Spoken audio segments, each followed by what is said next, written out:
26. 그는 미국 마피아 역사상 가장 어린 보스가 되었습니다. 그리고 97. 모든 적과 동료가 사라진 뒤에도 살아남은 최후의 대부가 되었죠.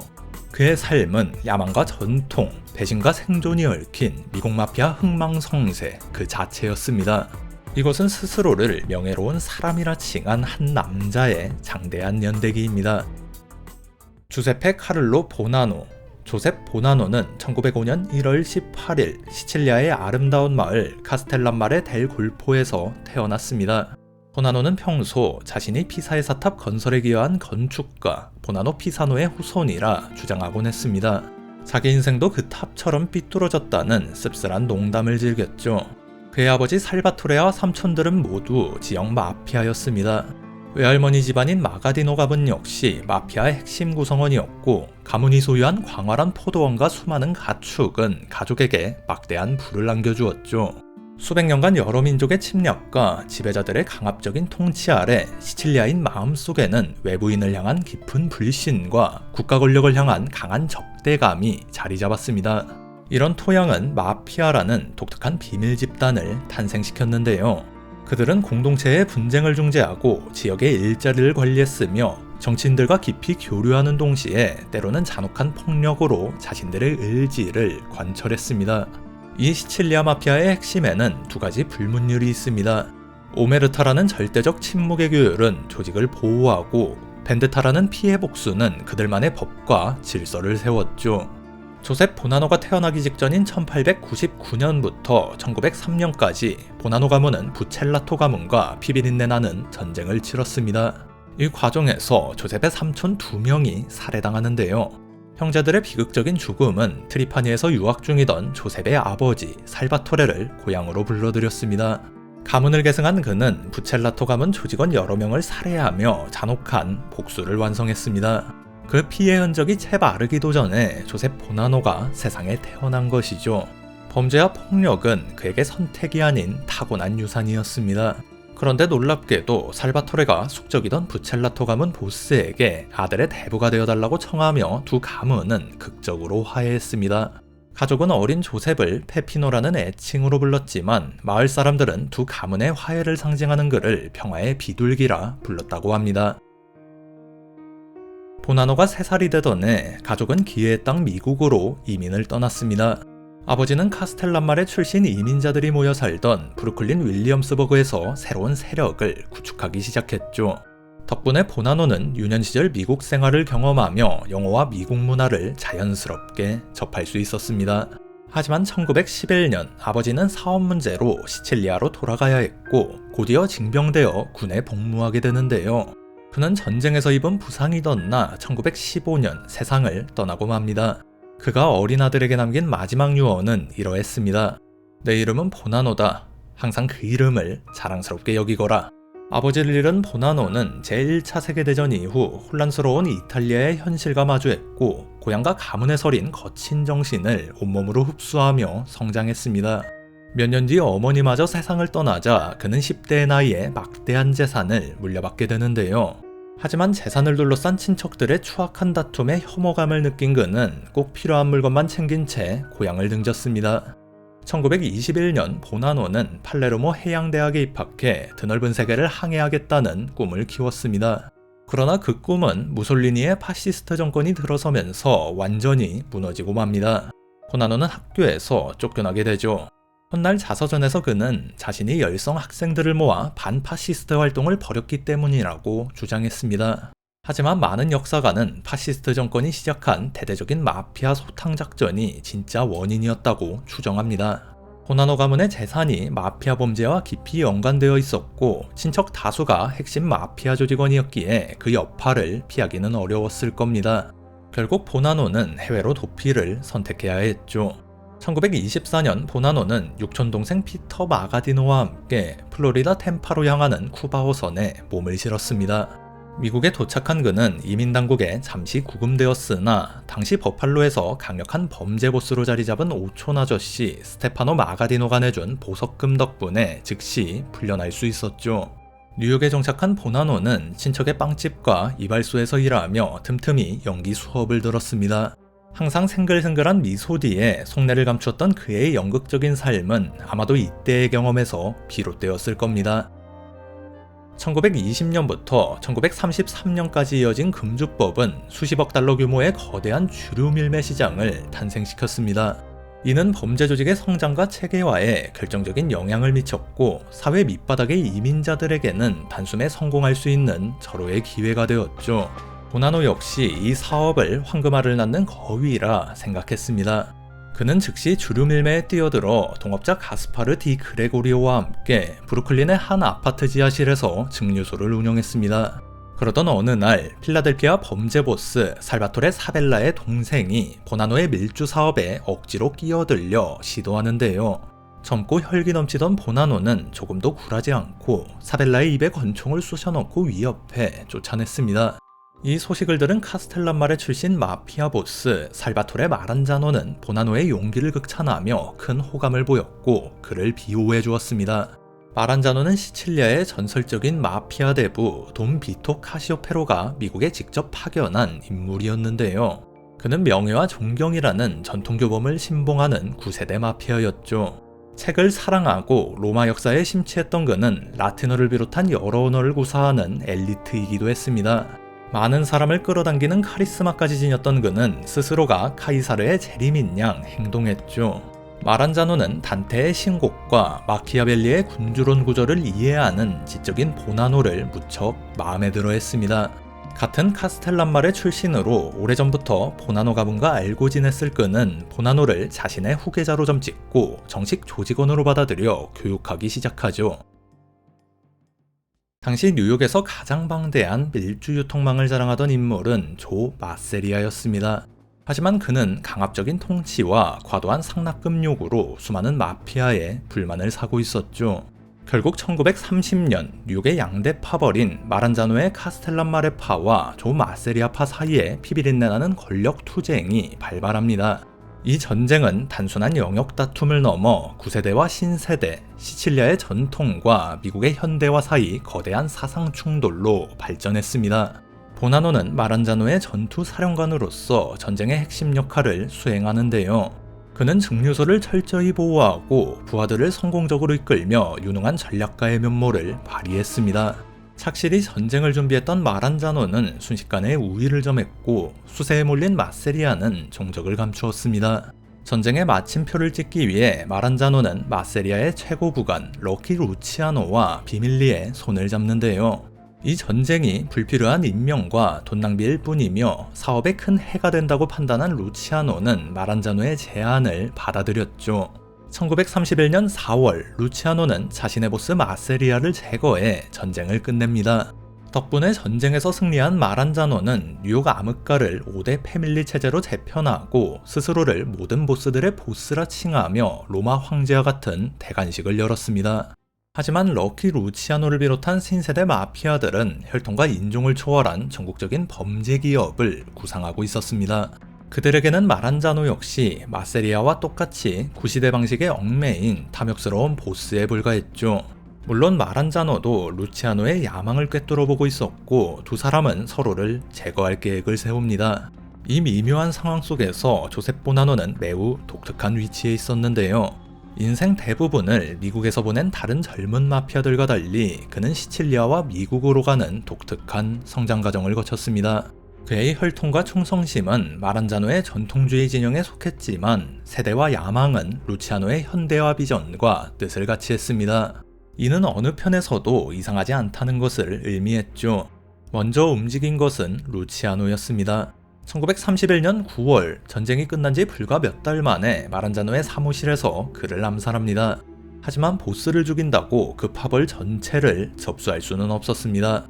자신과 손잡고 마란자노의 세력을 물려받아 조직을 안정시킬 인물이 필요했죠. 카스텔란마레 출신인 동시에 루치아노의 비전을 이해하는 인물 조셉 보나노는 가장 합리적인 선택이었습니다. 보나노는 마란자노 패밀리 대부분을 성공적으로 장악했습니다.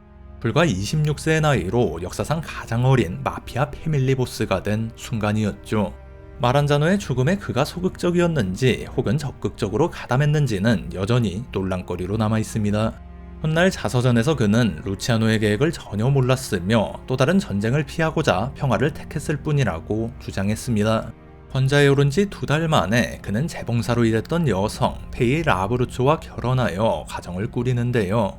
생전에 마란자노는 자신의 딸과 보나노를 결혼시키고 싶어 했지만 페이를 열렬히 사랑했던 그는 이를 정중히 거절했습니다. 보나노 부부는 스라의 살바토레, 캐서린, 조셉 주니어 세 자녀를 두게 되죠. 보나노는 명예, 전통, 존경, 위엄이라는 엄격한 9세계의 원칙에 따라 패밀리를 운영했습니다. 그는 스스로를 패밀리의 아버지라 자처했고 조직 구성원을 카스텔란마레 출신 시칠리아인으로 제안해 혈연으로 맺어진 강한 충성심을 강조했습니다. 덕분에 그의 패밀리는 5대 패밀리 중 가장 결속력이 강한 조직으로 평가받았습니다.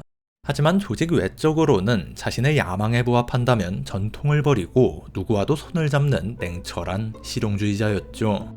그의 통치 아래 패밀리의 사업은 불법 도박, 고리대금업, 마약, 매춘 등 다양한 분야로 크게 확장되었습니다. 그의 영향력은 뉴욕에만 국한되지 않았는데요. 친척 스테파노 마가디노의 지원을 받아 캐나다까지 사업을 넓혔고 캘리포니아와 쿠바에도 상당한 이권을 가진 것으로 알려졌습니다. 특히 보나노 패밀리는 국제 마약 거래의 주요 세력이었는데 시칠리아 마피아와 긴밀한 관계를 유지하며 수십억 달러 상당의 헤로인을 미국으로 밀반입했죠.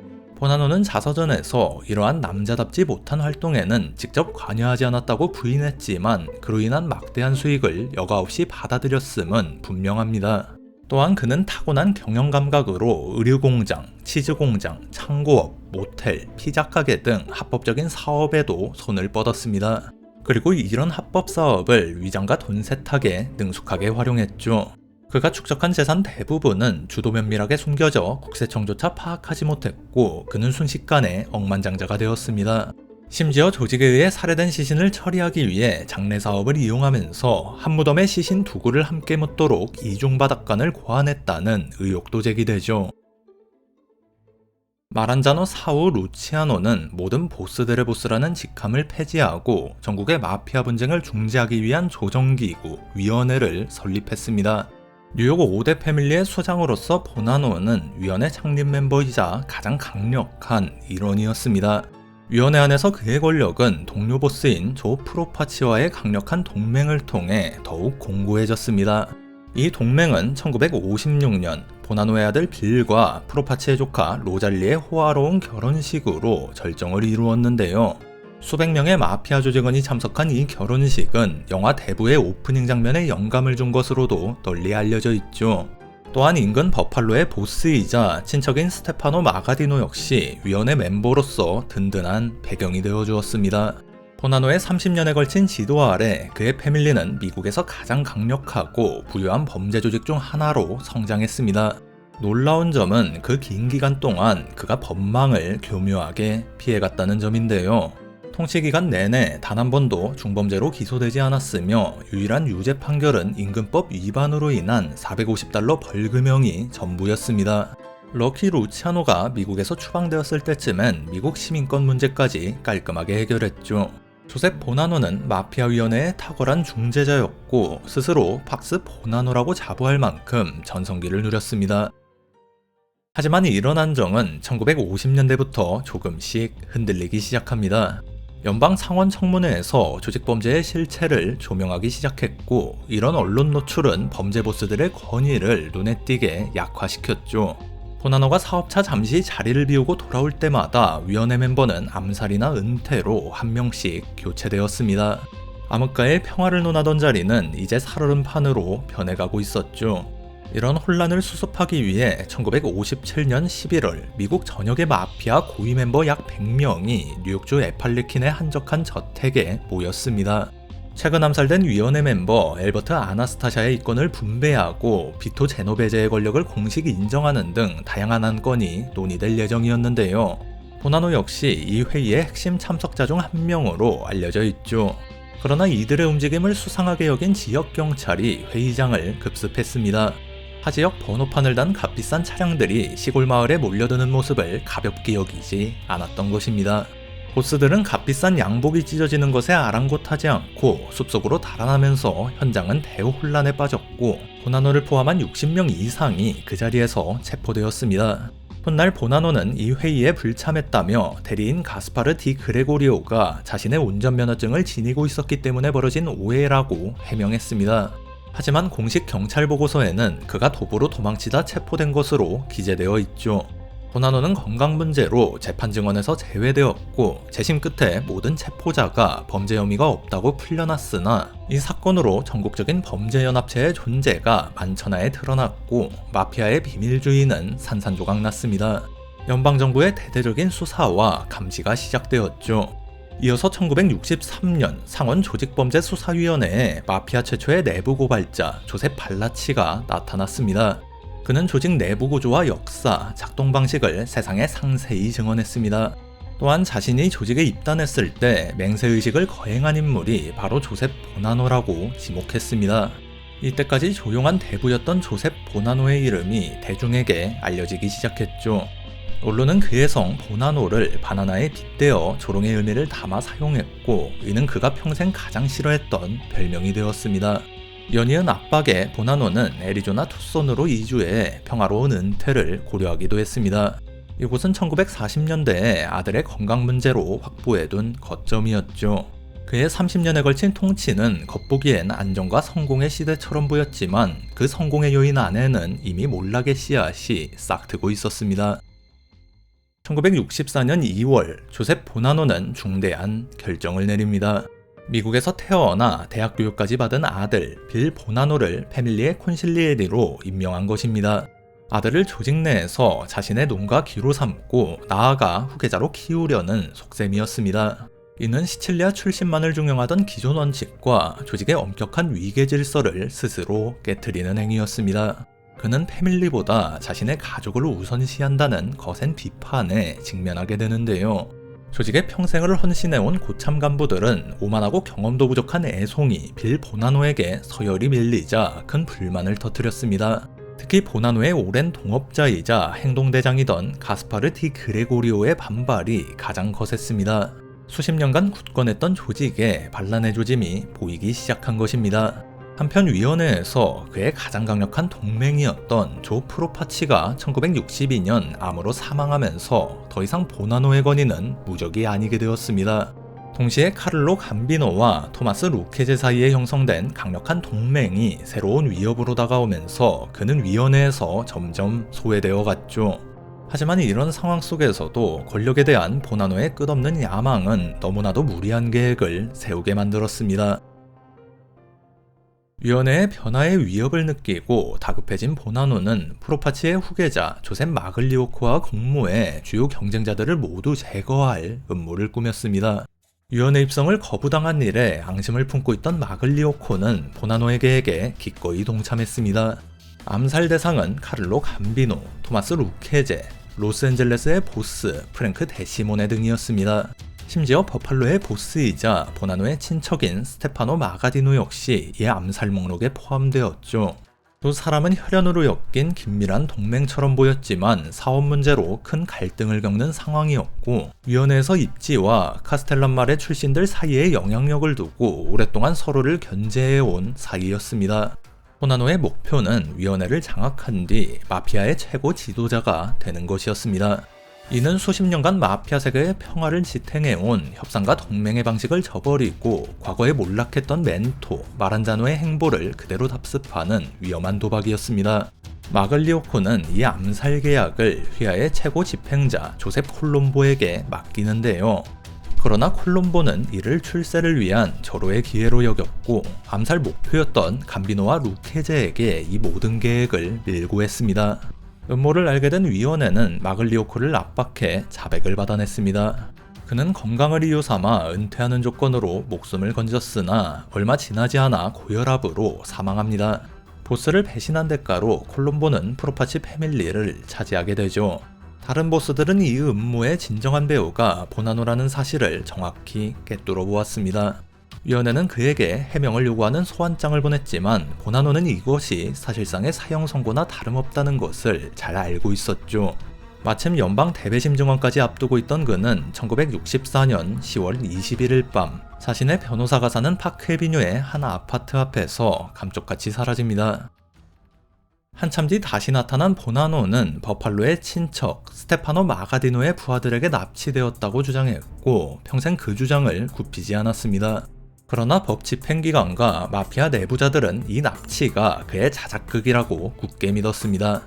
실제로 FBI 도청 기록에 따르면 다른 보스들은 보나노가 사라졌을 때 매우 놀란 기색이 역력했으며 분노한 보나노의 부하들이 그 자식이 우리만 내버려두고 도망쳤어라고 말하는 것까지 포착되었죠.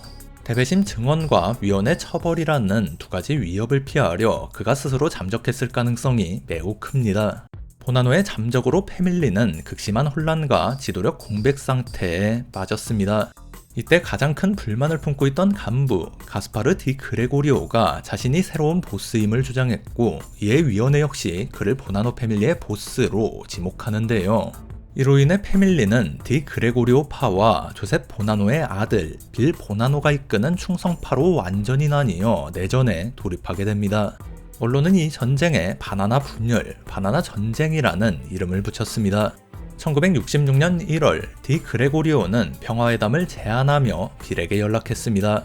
빌은 이에 동의하고 브루클린의 친척집을 회담 장소로 정했죠. 하지만 빌과 충성파들이 그 집에 접근하는 순간 맹렬한 총격이 쏟아졌습니다. 이때 사상자는 없었지만 이 사건을 계기로 충성파는 피해 복수에 나서며 전쟁은 격화됩니다. 아들이 죽을 위기에 처하자 자취를 감췄던 조셉 보나노도 마침내 모습을 드러내 사태 수습에 나섰죠. 하지만 어느 한쪽도 결정적 우위를 점하지 못하는 지리한 싸움만 계속되었습니다. 위원회는 결판을 내지 못하는 디 그레고리오를 보스 자리에서 끌어내리고 폴 시아카를 새로 임명했지만 전쟁은 여전히 교착 상태에 머물렀습니다. 전쟁은 조셉 보나노가 은퇴를 꿈꾸던 애리조나 투송까지 번져 그와 가족의 재산을 겨냥한 연쇄 폭탄 테러가 발생하기도 했습니다. 이 분쟁으로 최소 13명의 마피아 조직원이 사망했고 사업에 막대한 손해를 초래했으며 법 집행기관의 관심만 집중시켰죠. 결국 1968년 극심한 스트레스를 겪던 조셉 보나노는 심장마비로 쓰러집니다. 이에 그는 공식적으로 보스 자리에서 은퇴하고 애리조나로 영구히 이주하겠다고 선언했습니다. 원로 대우를 받는 선에서 길고 길었던 전쟁이 마무리되었고 아들 빌 역시 조직에서 손을 떼고 뉴욕을 떠날 수 있었죠. 37년간 이어졌던 보나노의 통치는 이렇게 막을 내렸습니다. 훗날 아들 빌 보나노는 이 참혹했던 시기를 다음과 같이 회고했습니다. 당시 제게는 두 가지 목표만 있었습니다. 아침에 일어나면 해가 질 때까지 살아남는 것이었고 해가 지면 해가 뜰 때까지 살아남는 것이었죠. 보나노는 투손에서 조용한 삶을 시작하는 듯 보였습니다. 침실 3개짜리 소박한 집에서 정원을 가꾸며 규칙적인 일상을 보냈고 집안일에 충실한 은퇴 가장의 이미지를 연출했습니다. 때때로 인터뷰에 응하고 지역 행사에 참석하는 등 지역 명사로 활동하기도 했죠. 하지만 FBI는 그가 서부에서 새로운 권력 기반을 구축하려 한다고 믿고 감시의 끈을 놓지 않았습니다. 요원들은 일주일에 2번씩 그의 집 쓰레기를 수거해 찢어진 메모 조각을 퍼즐처럼 맞추며 그의 행적을 추적했습니다. 하지만 대부분의 메모가 오래된 시칠리아 방언으로 적혀 있어 요원들이 헛수고하는 경우가 많았다고 전해집니다. 조셉 보나노는 평생을 범죄자로 살았음에도 보스 재임 시절 단 한 번도 중범죄로 유죄 판결을 받지 않았습니다. 그의 첫 실형은 은퇴 후에야 선고되었는데요. 1980년 75세의 나이로 자식들의 돈 세탁 혐의와 관련한 대배심 조사를 방해한 혐의로 유죄 판결을 받고 약 8개월간 복역했습니다. 이후 보나노는 그간 실추된 자신의 명예를 바로 세우길 원했습니다. 1983년 그는 자서전 명예로운 사람을 출간하는데요. 이는 모든 것을 잃은 그가 던진 마지막 도박이었습니다. 그는 자신의 역사를 직접 써서 비열한 자들에게 배신당한 고귀한 가장으로 스스로를 포장하고 싶어 했습니다. 책에서 그는 자신을 범죄자가 아닌 벤처 투자가이자 전통을 지키는 사람으로 묘사했습니다. 마피아 세계에 만연했던 폭력과 무자비함을 축소하고 자기 삶을 명예와 존경을 지키기 위한 투쟁으로 미화했죠. 하지만 동시에 5대 패밀리와 위원회의 역사, 조직 구조와 내부 작동 방식을 너무 상세하게 설명하고 말았습니다. 이는 명백히 침묵의 규율 오메르타를 정면으로 위반한 것이었습니다. 마피아 보스로서는 전례 없는 행동이었죠. 동료 마피아들은 이 책을 엄청난 배신으로 간주하며 경악했습니다. FBI 도청 기록에 의하면 고위급 마피아들은 이후 수십 년에 걸쳐 보나노를 배신자라며 비난했다고 합니다. 보나노는 특정 범죄 사실을 직접 언급하지 않는다면 오메르타를 지킬 수 있다고 믿었지만 그것은 완전한 오판이었습니다. 1970년에 제정된 리코법은 범죄 기업 자체를 기소하기 위해 만들어진 강력한 법률이었는데요. 보나노의 자서전은 사실상 마피아라는 전국적인 범죄 기업의 조직도를 스스로 제공한 셈이었습니다. 당시 연방 검사였던 루돌프 줄리아니는 이 책에 담긴 정보를 하나도 놓치지 않았습니다. 그는 보나노의 자기 미화를 격렬하면서도 1985년 열린 마피아위원회 재판에서 이 책의 정보를 핵심 무기로 활용했습니다. 그는 리코법을 통해 5대 패밀리의 수장들을 위원회의 일원이라는 사실 자체만으로 유죄 판결을 끌어냈습니다. 보나노의 책은 재판에 그를 직접 소환할 명분이 되기도 했습니다. 하지만 그는 증언을 거부했고 이는 법정 모독죄 유죄 판결로 이어져 14개월의 수감 생활을 하게 됩니다. 그가 평생 받은 처벌 중 가장 큰 건이었죠. 자신의 명예와 유산을 지키려던 보나노의 마지막 자존심은 그가 평생을 바쳐 구축한 조직 심장부를 와해시키는데 가장 결정적인 역할을 하고 말았습니다. 보나노 은퇴 이후 보나노 패밀리는 전성기 시절의 권력과 영향력을 완전히 상실했습니다. 그가 야기한 기나긴 내전은 패밀리 내부의 신뢰와 침묵의 규율을 무너뜨렸고 보스 자리는 불안정하게 계속 교체되었습니다. 가장 결정적인 타격은 1976년부터 5년간 FBI 요원 조셉 피스톤, 도니 브레스코가 패밀리에 잠입해 100건이 넘는 유죄 판결을 끌어냈을 때였죠. 이 치명적인 내부 단속 실패의 대가로 보나노 패밀리는 위원회에서 축출당하는 수모를 겪었고 이 굴욕에서 회복하는 데는 수십 년이 걸렸습니다. 1990년대에 패밀리를 재건했던 보스 조셉 마시노는 보나노가 패밀리를 욕보였다고 공공연히 말하며 패밀리 이름을 아예 마시노 패밀리로 바꾸려고 시도했습니다. 하지만 배신의 유산은 그에게도 그대로 이어졌죠. 2004년 유죄 판결을 받은 마시노는 사형을 피하기 위해 뉴욕 패밀리의 공식 보스로서는 최초로 정부 측 정보원이 되었습니다. 조셉 보나노는 아들 빌을 포함한 가족들에게 둘러싸여 여생을 보냈습니다. 그는 자신의 모든 경쟁자와 동료들보다 오래 살아남아 증손자까지 보는 행운을 누렸죠. 90세 생일에는 300명의 하객을 초대한 성대한 파티를 열어 여전한 위상을 과시하기도 했습니다. 2002년 그는 애리조나 투손에서 97세의 나이에 심부전으로 사망합니다. 미국 암흑가를 형성했던 시칠리아 태생 마지막 원조 보스의 평화로운 최후였죠. 보나노의 유산은 장대하고 역설적입니다. 그는 가장 오래 지속된 범죄 제국 중 하나를 건설했고 수십 년간 마피아 세계를 안정시킨 전국위원회를 설립하는 데 일조한 건설자였습니다.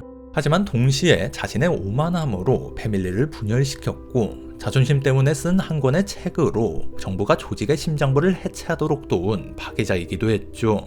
보나노의 기나긴 삶은 그가 평생 주장했던 명예와 존경이 아닌 권력을 향한 무자비함과 교활함, 그리고 결국 자기 파괴로 끝맺은 한 남자의 여정으로 역사에 남아 있습니다.